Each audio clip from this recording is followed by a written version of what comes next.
आप सभी को मेरी तरफ से राधे राधे। और कैसे हो आप सब? बिल्कुल मस्त होंगे, स्वस्थ होंगे और अपनी अपनी तैयारी में बिल्कुल अच्छे तरीके से व्यस्त होंगे। यदि आप दिल्ली में किसी भी 6600 ग्रेड पे और लेवल 11 की सरकारी नौकरी पर लग जाते हैं तो आपको पहले महीने में कितनी सैलरी मिलेगी, आपको कौन कौन से अलाउंस दिए जाएंगे, इन सभी के बारे में इस वीडियो में हम बहुत डिटेल से डिस्कस करने वाले हैं। साथ ही साथ इस वीडियो में हम डिस्कस करेंगे कि आपकी जो सैलरी है उसमें बढ़ोतरी किस तरीके से होगी। जब आप रिटायरमेंट लेकर आएंगे तब आपकी सैलरी लगभग कितनी रहेगी, रिटायरमेंट के टाइम आपको लगभग कितने रुपए मिलेंगे, इन सभी के बारे में इस वीडियो में हम बहुत ही डिटेल से और बहुत ही सिस्टमेटिक तरीके से डिस्कस करने वाले हैं। तो ओवरऑल ये वीडियो आपके लिए बहुत ज़्यादा महत्वपूर्ण होने वाला है। देखो, दिल्ली में जो 6600 ग्रेड पे लेवल 11 की जो जॉब होती हैं उनका पे स्केल 15,600 रुपये से लेकर 39,100 रुपये तक होता है और ये ग्रुप ए की जॉब में शामिल की जाती हैं। और इनका जो बेसिक पे वो 67,700 रुपये से लेकर 2,08,700 रुपये तक होता है। और आपकी जो सैलरी है वो बेसिकली सबसे मेन डिपेंड करती है बेसिक पे के ऊपर। देखो, आपका ग्रेड पे और पे लेवल जितना ज़्यादा होगा बेसिक पे उतना ही ज़्यादा होगा, और जब आपका बेसिक पे ज़्यादा होगा तो आपकी ओवरऑल सैलरी भी ज़्यादा ही बनेगी। तो अब हम इसमें सारी चीज़ें एक एक करके आपको समझाने की कोशिश करते हैं। अभी तक आपने यदि इस चैनल को सब्सक्राइब नहीं किया तो प्लीज़ एक बार चैनल को ज़रूर सब्सक्राइब करें, वीडियो को लाइक करें और अपने सभी दोस्तों के साथ ज़रूर शेयर करें।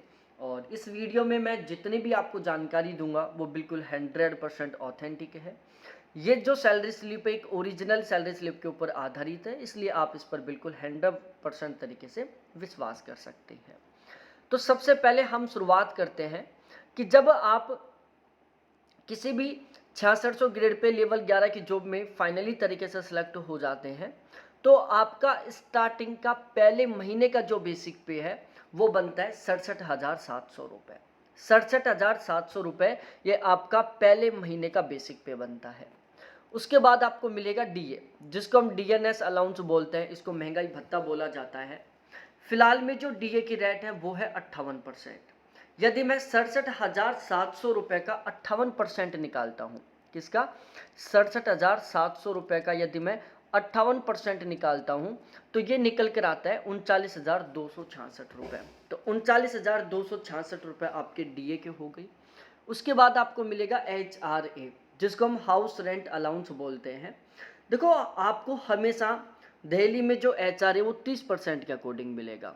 और एक बात और ध्यान रखना, आपकी पोस्टिंग भी हमेशा दिल्ली में ही रहेगी। तो यदि हम जो 67,700 रुपये आपका बेसिक पे है, यदि इसका हम 30% निकालते हैं तो ये निकल कर आता है 20,310 रुपये। तो 20,310 रुपये आपके HRA के हो गई। उसके बाद आपको मिलेगा TPT, ट्रांसपोर्टेशन अलाउंस के आपको मिलेंगे 11,336 रुपये। इसके अलावा और आपको कई छोटे छोटे अलाउंस दिए जाएंगे जिनके लगभग आपको 5,000 रुपये के आसपास मिलेंगे। तो आपका बेसिक पे रहेगा पहले महीने का 67,700 रुपये। 58% के अकॉर्डिंग डीए बनेगा 39,266 रुपये। 30% के अकॉर्डिंग HRA बनेगा 20,310 रुपये। ट्रांसपोर्टेशन अलाउंस के बनेंगे 11,376 रुपये और अदर अलाउंस के बनेंगे 5,000 रुपये। इन सभी को मिलाकर आपकी पहले महीने की ग्रोस सैलरी बनेगी 1,43,652 रुपये। तो 1,43,652 रुपये ये आपकी पहले महीने की ग्रोस सैलरी है। अब इसमें कुछ विशेष प्रकार की कटौतियाँ की जाएंगी।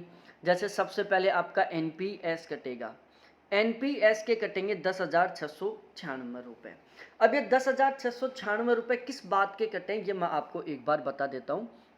देखो, जिस दिन आपकी ज्वाइनिंग होगी उसी दिन गवर्नमेंट के द्वारा आपका एक NPS अकाउंट खोला जाएगा।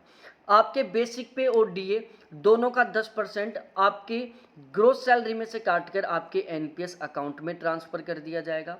गवर्नमेंट अपनी खुद की तरफ से आपको आपके बेसिक पे और डीए का 14% NPS अकाउंट में ट्रांसफ़र करेगी। तो ओवरऑल हर महीने आपके NPS अकाउंट में कितने रुपए आएंगे? 24%। 10% जो आपका कटा 14% जो गवर्नमेंट ने आपको फ्री का प्रोवाइड करवाया। ध्यान रखना, ये जो एनपीएस का 14% है, इसकी वजह से आपकी जो सैलरी है वो 100% नहीं बल्कि 114% बनती है। अब ये जो आपके एनपीएस अकाउंट में जो 24% अमाउंट है, इसके ऊपर आपको लगभग 8 या 9% के अकॉर्डिंग ब्याज मिलेगा। और जब आप रिटायरमेंट लेकर आओगे तो विद इंटरेस्ट के साथ ये सारा का सारा अमाउंट आपको वापस मिल जाएगा।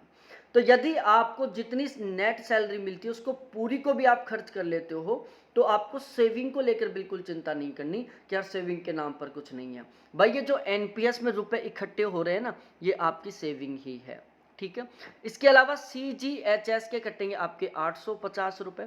ये जो 850 रुपये महीने के कटेंगे, इससे आपको और आपकी फैमिली को फ्री मेडिकल फैसिलिटी प्रोवाइड करवाई जाएगी।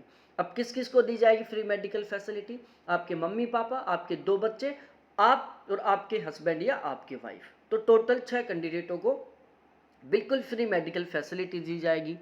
CGE-GIS के 120 रुपये कटेंगे। इनकम टैक्स का 12,907 रुपये कटेगा।